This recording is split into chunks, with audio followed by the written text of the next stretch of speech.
Hi friends, welcome back to Moni Spicy Kitchen. இன்னைக்கு நாம என்ன ரெசிபி பார்க்க போறோம் அப்படினா மட்டன் பிரைன் ஃப்ரை.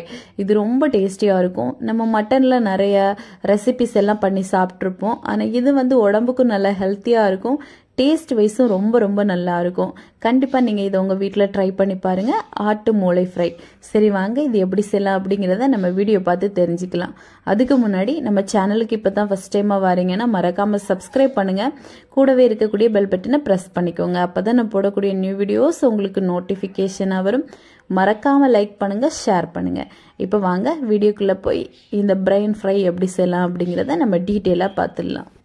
இதுக்காக ஆட்டு மூளையை நல்லா வந்து கழுவி சுத்தம் பண்ணி எடுத்திருக்கேன். எடுத்துட்டு இதை குட்டி குட்டி பீசஸா நம்ம கட் பண்ணி எடுத்துக்கணும். இந்த மாதிரி இதை வந்து இதில் இருக்கக்கூடிய இந்த ஆட்டு மூளையில பார்த்தீங்கன்னா மேலோட்டமா கொஞ்சம் நரம்பெல்லாம் இருக்கும். அதை வந்து நல்லா கழுவி சுத்தம் பண்ணி எடுங்க. அதுக்கப்புறமா இந்த அளவுக்கு நல்ல சின்ன சின்ன பீசஸை நம்ம வந்து கட் பண்ணி எடுக்கணும். கட் பண்ணதுக்கு அப்புறமா கழுவ முடியாது. ஃபர்ஸ்டே இந்த மாதிரி நல்லா கழுவி எடுத்து வச்சுக்கோங்க. இப்போ இந்த மாதிரி நல்லா நம்ம கட் பண்ணி வச்சுட்டு இப்போ ஒரு கடாய் எடுத்துக்கலாம். இதுல வந்து ஒரு 2-3 டேபிள் ஸ்பூன் வரைக்கும் நம்ம எண்ணெய் சேர்த்துக்கலாம். எண்ணெய் வந்து நீங்க நார்மலான ரிஃபைனட் ஆயில் இல்ல கோகோனட் ஆயில் எது வேணா சேர்த்துக்கலாம். இதுல வந்து ஒரு 1/4 டேபிள் ஸ்பூன் சோம்பு, ஒரு 1/4 டேபிள் ஸ்பூன் அளவுக்கு சீரகம் சேர்க்கணும். அப்புறமா இந்த பிரைன் ஃப்ரைக்கு கண்டிப்பா சின்ன வெங்காயம் தான் சேர்க்கணும். ஒரு 20-25 சின்ன வெங்காயம் நல்லா குட்டி குட்டியா சாப் பண்ணி எடுத்திருக்கேன். அதை சேர்த்துக்கலாம். அப்புறமா ஒரே ஒரு பச்சை மிளகாய் இதையும் சேர்த்துட்டு கொஞ்சமா நல்ல ஃப்ரெஷ்ஷான கருவேப்பிலை இதையும் சேர்த்துக்கோங்க. சேர்த்துட்டு நல்லா நம்ம வந்து வதக்கி எடுக்க போறோம்.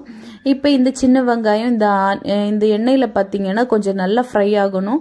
இந்த அளவுக்கு நல்ல கண்ணாடி பக்குவம் வந்ததுக்கு அப்புறமா ஒரு 1/2 டேபிள் ஸ்பூன் அளவுக்கு இஞ்சி பூண்டு விழுது நம்ம சேர்த்துக்கலாம். சேர்த்துட்டு நல்லா மிக்ஸ் பண்ணி எடுங்க. இப்ப இந்த இஞ்சி பூண்டோட பச்சை வாசனை எல்லாம் கொஞ்சம் போகட்டும். போனதுக்கு அப்புறமா நம்ம மசாலா சேர்த்துக்கலாம். ஒரு 1/4 டேபிள் ஸ்பூன் மஞ்சள் தூள், ஒரு 1/2 டேபிள் ஸ்பூன் அளவுக்கு மிளகாய் தூள், அப்புறமா ஒரு 1/2 டேபிள் ஸ்பூன் அளவுக்கு மல்லித்தூள். இது கூடவே கரம் மசாலா இல்லைன்னா சிக்கன் பொடி ஒரு 1/2 டேபிள் ஸ்பூன் அளவுக்கு சேர்த்துக்கோங்க. கடைசியா ஒரு 1/4 டேபிள் ஸ்பூன் அளவுக்கு உப்பு சேர்த்துக்கணும். சேர்த்துட்டு இப்போ இது எல்லாத்தையும் நல்லா நம்ம வந்து மிக்ஸ் பண்ணி எடுத்துக்கலாம். இது வந்து இந்த எண்ணெயிலே இந்த மசாலாவோட பச்சை வாசனை எல்லாம் போயிட்டு நல்ல ஃப்ளேவரா வரும். அது வரைக்கும் நல்ல லோ ஃப்ளேம்ல வச்சு கலந்து விடுங்க. இல்லைன்னா நெடியேற ஆரம்பிக்கும். இந்த மாதிரி லேசா மிக்ஸ் பண்ணி கொடுத்துட்டே இருங்க. இது ஓரளவுக்கு இந்த மாதிரி நல்லா மிக்ஸ் ஆகி வந்து எண்ணெய் திரிஞ்சு வந்ததும் நம்ம கழுவி சுத்தம் பண்ணி வச்சிருக்கக்கூடிய அந்த மட்டன் பிரைன் வந்து நம்ம இதுக்குள்ள சேர்த்துடலாம். சேர்த்துட்டு நல்லா இந்த மாதிரி மிக்ஸ் பண்ணி கொடுத்துட்டே இருக்கணும். இதை வந்து ரொம்ப போட்டு நம்ம மிக்ஸ் பண்ணிட்டோம் அப்படின்னாலும் எல்லாமே நல்லா உடஞ்சிரும். கொஞ்சம் டைம் விட்டு இந்த மாதிரி நல்லா கிளறி கொடுத்துட்டே இருங்க. கடாயில வந்து லேசா ஒட்டுற மாதிரி இருந்துச்சு அப்படின்னாலும் அதை நல்லா வந்து கிளறி கொடுத்துட்டே இருக்கணும். லோ ஃப்ளேம்ல வச்சே இதை ரெடி பண்ணுங்க. இல்ல அப்படின்னா ஒரு மூடி போட்டு ஒரு நிமிஷம் அப்படியே வேக விட்டு அதுக்கப்புறமா திரும்பவும் நம்ம கிளற ஆரம்பிக்கணும். இந்த மாதிரி இதை ஒரு 10 நிமிஷம் கிட்டையாவது நம்ம லோ ஃப்ளேம்ல வச்சு இந்த மாதிரி நல்லா கிளறி கொடுத்துட்டே இருக்கணும். அப்பதான் இது எல்லாமே நல்லா எல்லா பக்கமும் வந்து நல்லா சூப்பரா வரும். இப்போ ஓரளவுக்கு ரெடி ஆயிருச்சு. இன்னும் ஒரு நிமிஷம் மட்டும் நம்ம ஸ்டவ் ஆன் பண்ணி இந்த மாதிரி கிளறி கொடுத்துட்டு இருக்கலாம். ஓகே, இப்போ அவ்வளோதான். கொஞ்சம் நல்லா ரெடி ஆயிடுச்சு. இது அப்படியே நம்ம சர்வ் பண்ணிடலாம். சூடாக இருக்கும்போதே சாப்பிடுங்க.